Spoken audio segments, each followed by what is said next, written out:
Hello everyone, welcome to Leopard channel. In today's video I am going to show you how to adjust notification sound and system sound in your Samsung Galaxy A25 phone. Now the first thing you have to do is go to your settings app.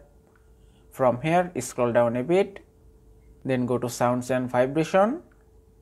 Now from here tap on volume. Now from here you can adjust your notification sound and system sound. You can also adjust your ringtone sound and media sound from here. Also there is another method to adjust notification sound and system sound. Now go back to the home screen.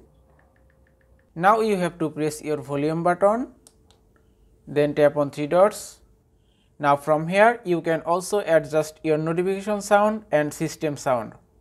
And that is how you can adjust notification sound and system sound in your Samsung Galaxy A25 phone. I hope this video was helpful. If it was, please give it a thumbs up and don't forget to subscribe.